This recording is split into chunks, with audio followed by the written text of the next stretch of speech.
that Dave Savage invited me to. And there was a group of people in the room. Rebecca Lorenz, who all of us know, she's with Megastar, but she's also a ninja coach, ninja selling coach. And like a leader from Caliber, Megastar, Celebrity, Synergy One, Giuseppe, I met that. I mentioned this to you already.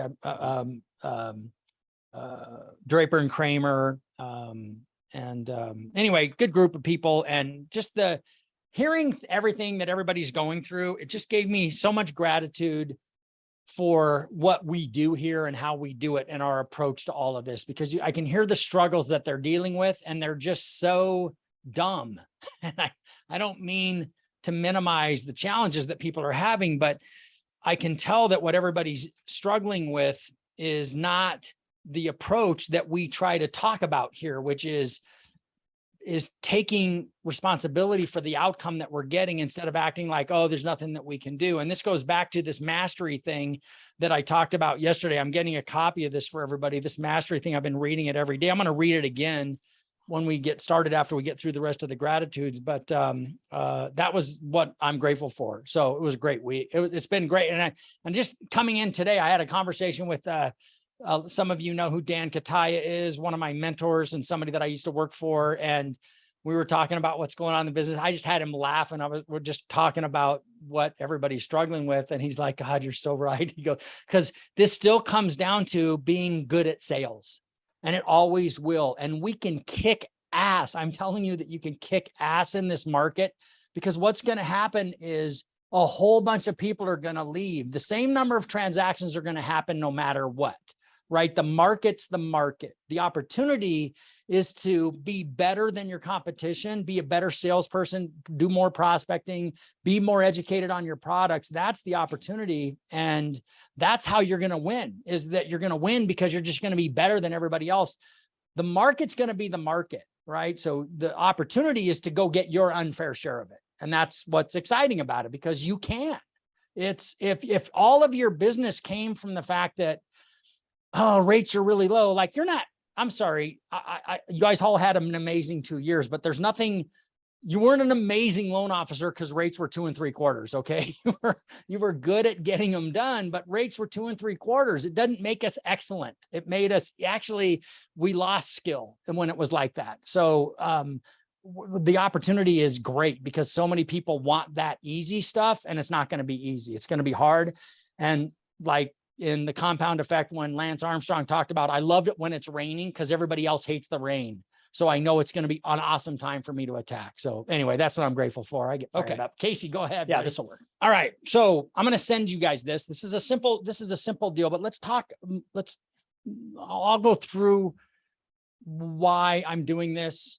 Let me talk about why I'm doing this before I go through it. And this is just a simple document, but, the thing I love about my job more than anything else is that I get to teach loan officers this business and this opportunity. And it's just such an amazing career and business opportunity. And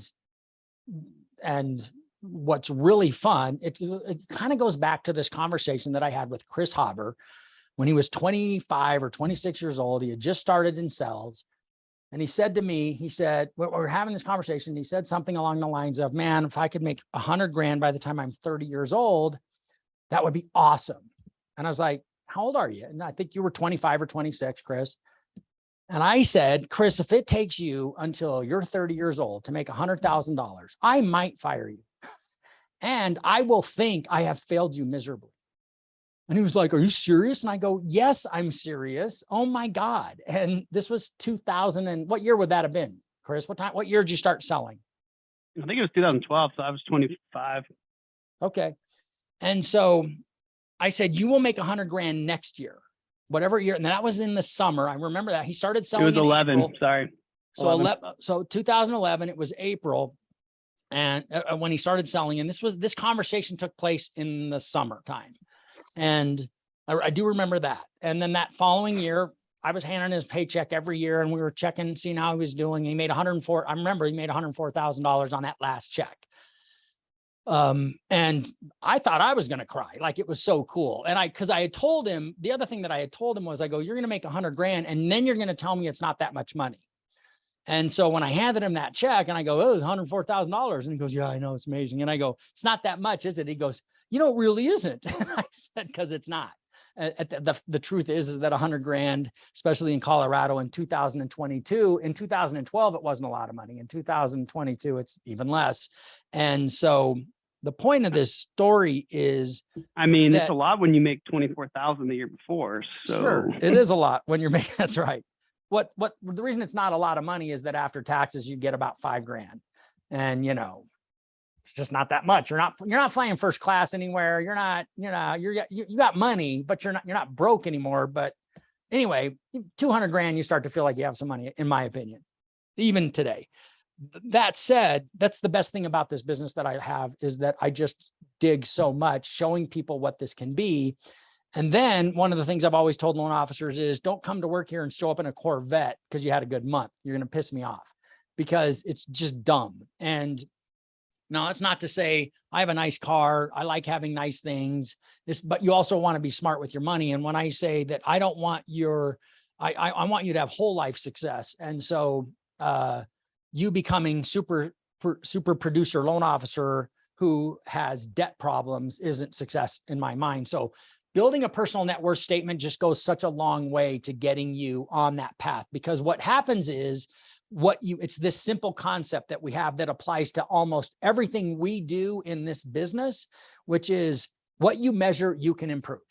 And so by the simple fact that you're going to keep track of this, you can improve it. So this is such a simple document. I love it. I honestly, you could have found this. I just Googled this and, you know, the Excel templates, but I customized it a little bit so that you could put some information in here for you. I'm going to send this out to everybody. And then all you're going to do is you're going to fill in all your liabilities, and, you know, so unsecured debts and secured debts. So credit cards, everything.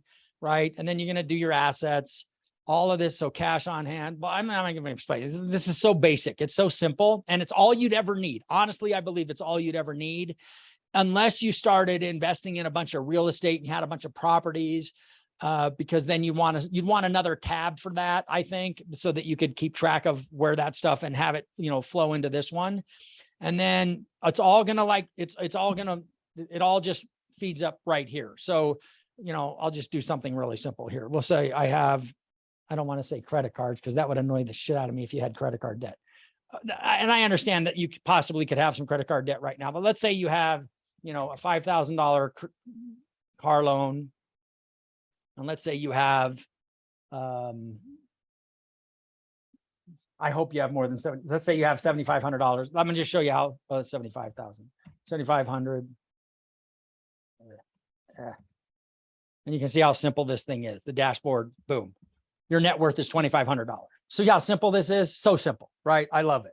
And so I added some things here. First of all, I added an instruction page. To use this most effectively, you must get in the habit of updating this on some kind of a regular basis. I think monthly is best, but certainly no less than once per quarter, right? Once a quarter, you go in and you just update this. If you're married, share this with your spouse. And I don't care where you find yourself today. It doesn't matter where you find yourself. You are at a place called the beginning, and your life will dramatically, 10 years from now, you look back at this moment, I hope, and go like, man, that's the best thing I ever did. I started to like really build my my net worth. On the asset tabs under personal property, a good rule of thumb is to use garage sale value for personal belongings. Don't overstate the, I wouldn't say, I don't even list my cars and my motorcycle. I have 2 cars. I have 2 motorcycles. I would never list stuff like that on a personal financial statement, me personally, unless I had a debt. If I had a debt that I own, if I'm going to show a car loan, then I'm going to put the car on there to offset the debt. But at the end of the day, don't overstate that stuff. If you own multiple properties, you could create, you could separate that separately. Once you have the final number for a given period, transfer it to the track and grow tab so that you can measure your progress. Just like I said, it doesn't matter where you start. It doesn't matter what the number is. It just matters that you start, because it will improve. And then on the track and grow page, so I just built this really simple. Just plug in the date, put in the net worth, and then the next time you're going to plug in a new date, and it's going to show you plus or minus how you're doing. It's that simple. Okay. So you have to have a track other, because this doesn't do that. Like all this is going to do is give you a snapshot. So I'll send this out to everybody. Does anybody have any questions about it? I know that I'm going to share something. I'm going to ask Giuseppe to do something that is a little unusual, and I'll stop sharing so that you can, Giuseppe. But does anybody have any questions about what they're seeing on this? Don't judge my song and dance number. What's that? My unusual song and dance number. What do you mean? I'm just kidding. Oh, You- okay. I You didn't said know. it was something unusual, so. No, it's I not. don't have a unusual. question, but I built my own a while back, Dave. I think you might have told me to, but yeah, it's super fun. I update it every other week when I get paid. That's cool. So it's really rewarding. And when my wife and I don't remember when it was, but when we hit $1 million in net worth, we were like went out to dinner, like celebrated. So it's really fun to like track, and it's super motivating to track, because you know, as you start making more, like Casey can attest, and Jack, like you own more, you buy another property and you add it to your spreadsheet, and it's like super fun to see that thing grow. So Right on. Highly I rec- am trying to figure out how to stop sharing my screen here. So give me a second. Boom. Okay, this is gonna work, I think. God, I gotta get. You can I do gotta, it, Boomer. Here we Promise. go. Here we go. Here we go. Here we go. All right, there we go. All right, Giuseppe. I asked Giuseppe just to give an example. So thanks, Chris. That was good. I'm gonna just have Giuseppe show something that he did. What's the cool thing about? What's really cool is how far back this goes. So go ahead. You hit share.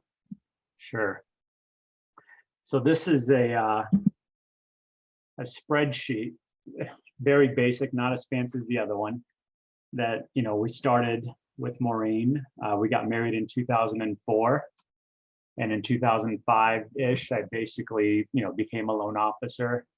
And so we had $7,100 in our checking account from wedding expenses. And we just put that in a savings account. And she was working as a teacher. And every time we saved money, IRAs or mutual funds, you know, we would just add it in here. And then it would total up. And I had my, you know, my savings from like December 31st, 2004, whoops, here. And then it would add this in and give you like a total amount. And then the next year, you know, January 1st, it's like a routine, you know, I just built like the 2006 version, right? And then you can see, you know, if I'm putting money into savings and then I'm taking it out for whatever reason, you know, I just put a minus sign, and then you can just see that grow over the years. And it's pretty cool. Like Chris said, when you reach to, you know, when you reach levels, you know, I mean, in 2006, I don't know, I probably made $80,000 a year or something. And Maureen was making about 40 as a teacher. So, you know, we weren't saving a ton, but it was always really important to us to save a lot. And that's probably the smartest thing I ever did is, you know, always try and live below your income level and always have a plan. You know, we knew like the IRA limit back then was $4,000. So I'm like, well, like we got to put that money in there, right? We got to max it out. And so it's fun when you see that grow, right? You'll have years, I promise you, you know, that you'll, like Chris said, you know, maybe your savings. And so December on New Year's Eve, right? I would go in and like the mutual funds, right? Maybe it wasn't 6,900. It was whatever the market had done, right? So I'd plug in whatever the final, I'd add it all up and plug it in here and then transfer that number to 2007 as the year-to-date savings number, right? And so it's just cool to see that, you know, when you see that number go like reach 100,000, right? Or maybe you can save $100,000 in a year. You'll get there also, and then just watch that grow over time, and it's fun to see. I never added home equity in here, but for the first like 6 years, like values were like totally flat when we bought our house, so it was kind of depressing more than anything. You didn't want to click on the 2022 tab? That's what everybody's smile was about. I could tell everybody's smiling going, is he going to keep going? No, he doesn't. I'm not going to. I asked him, yeah, I go, just show me. I can show you privately if you're interested, but that's not what it's about. It's 17 years. It's 17 years of work. So it's not, you know, the number's a big number. I can tell you that, but it's because it's compounded and it was invested, right? And it was always just important for us to, set those goals, if it's $200 or $300, every paycheck or whatever, to make sure that we did that. And then you just look up one day and you're like, oh, that's a pretty big number. And then even in a year like this, when the market's down 10%, you're like, it's still a pretty big number. Like, that's cool. Like, that makes you sleep better at night, right? Right. So it's just fun to see, and it's fun to go back right now, 17 years and see where things were. So thanks for sharing that. Sure. I'm going to ask maybe on another one of these calls, Christine Angeli, when I told her I was going to do this, she goes, I'd love to show you what I do. So I guess she has like a really cool spreadsheet that she's built out. And anyway, this is about your life. I really do think that this is cool. And like, just to be able to, recall a conversation like that conversation that I had with Chris Hauber, to know that, that happened and that came to fruition, and then it just keeps going. That's what's so fun about this business for me. And I saw Alfonso this morning, and I said, he asked me how I was doing. I said, dude, I'm doing awesome. I get to help people buy homes for a living. And on top of that, I get to help loan officers realize their life potential. It's just, there's just nothing more impactful that I could be doing, that I love doing this so much because of that. And because I get to remember these conversations and to know that, when I walked into Chris's office, I swear to God, I got choked up showing him that paycheck. I'm like, dude, you made $104,000, and it happened just so. It's just that the thing is that even it doesn't matter what the market is, as long as you decide that you have a vision. This is where I'm going. I'm doing this. I'm just gonna freaking do it. And then that you can. So it is so fun to create that and to help you guys create that. So I know that I just know, in talking to all of you, that everybody's at a different place in their lives when it comes to this stuff financially. I think some of you are in really good shape. Some of you are, especially if you're just getting going in this, that this seems like maybe at times really overwhelming. Is like going, every one of the loan officers, Giuseppe was one of them, every one of the loan officers that was where you are.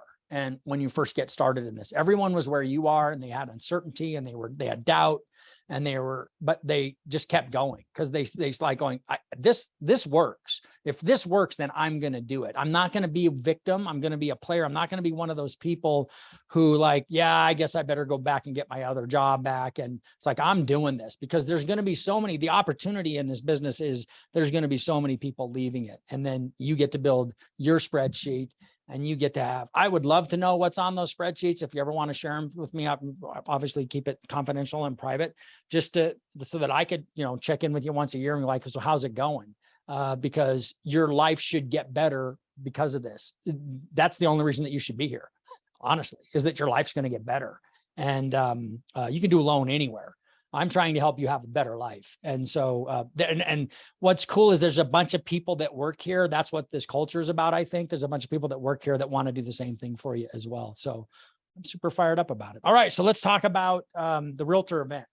I have the tickets. I'll start getting them to everybody. These are really cool. I'm going to start with 10 a piece. We have pretty sure it's going to be at the Hyatt and not the Marriott. We did the Engage event at the Marriott, but this one's going to be at the Hyatt. Amy went and checked it out. She said it feels like it's even a lot nicer. That Hyatt hotel is a little bit newer than the Marriott. It's right next door to where the Marriott is. So we're going to be going to the same place. What I want to do is just want to reiterate what the opportunity for this is with you guys, which is this is a minimum of 3, if not 4 meetings that you get to have, right? So can I give your tickets to Dean and I'll pick them? Yes, of course.